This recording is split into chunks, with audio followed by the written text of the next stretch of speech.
On Monday, May 12th, Major League Baseball Commissioner Rob Manfred announced that Pete Rose and Shoeless Joe Jackson would be reinstated to the commissioner's eligible list, meaning that they are now eligible for the Hall of Fame. Shoeless Joe Jackson was accused of throwing the 1919 World Series as a member of the Chicago White Sox. That is something where we are not 100% sure if he actually was the one who did it, or if he was the one who actually accepted money. So that's something where we know not enough about it, and I do see that it is possible, with the acceptance of gambling into Major League Baseball, to allow Shoeless Joe Jackson into the Hall of Fame. The commissioner stated that they have served their punishment because they were only supposed to be banned for life, and they're dead. Which obviously we've known Shoeless Joe Jackson's been dead for a while, and Pete Rose died recently at the age of 83. Pete Rose is the all-time leader in Major League Baseball in hits with like 4,256. Pete Rose currently is listed in Major League Baseball, the show 2025, as the hits leader, but not as Pete Rose.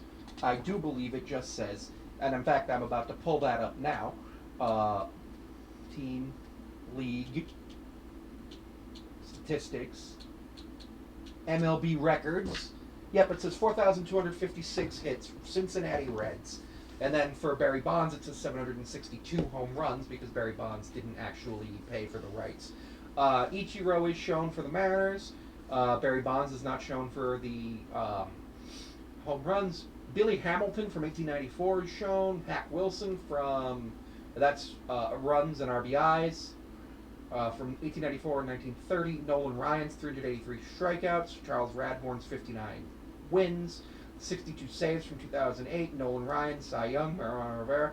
So there's only Hank Aaron. There's only two people in Major League Baseball, the show, from Major League Baseball history that have records who are not there, and it's the Cincinnati Reds.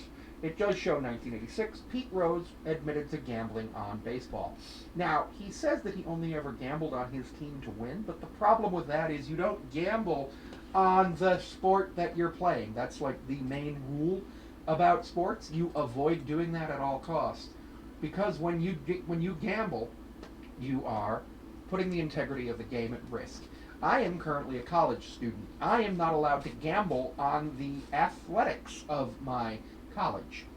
If I were to do so, I could be arrested. I could face discipline from the school. I am not a student athlete. In fact, I'm a graduate student. I have NCAA eligibility for 4 years of graduate eligibility in any NCAA sport if I chose to. I don't want to. But I cannot, because of that eligibility and because of being a student there, I cannot bet on that school.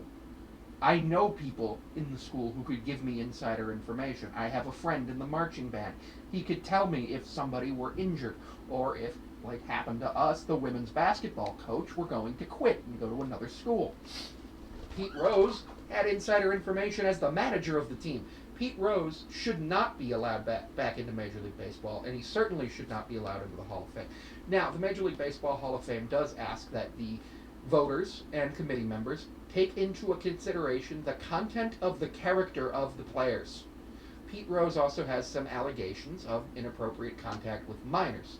I don't know what happened with that, but I do know that Pete Rose, because of his lifetime ban from baseball, has stated that he was rather upset that he couldn't get around young people, which, if he didn't have allegations with minors, might sound like oh yeah, I wanted to teach the next generation, but because he does, sounds really bad.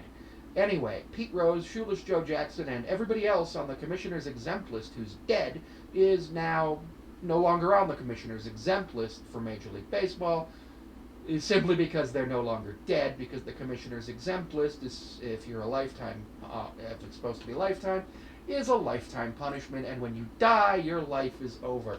This does coincide with what happens when somebody dies serving a life sentence.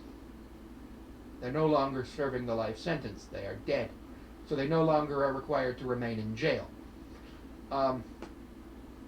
I don't know if they will allow Shoeless Joe and Pete into the Hall of Fame, but it's my hope that they don't.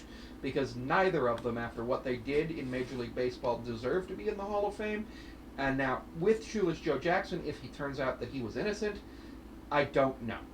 If it turns out he was innocent, I can see putting him into the Hall of Fame. But the problem is, at 106 years of saying he did it. So you really have a hard time getting credit. And again, thank you for tuning into the videos. Don't forget that you can also see me on Patreon at Sammy5436, where it's $1 a month. I also am seeable on Instagram at Sammy5436.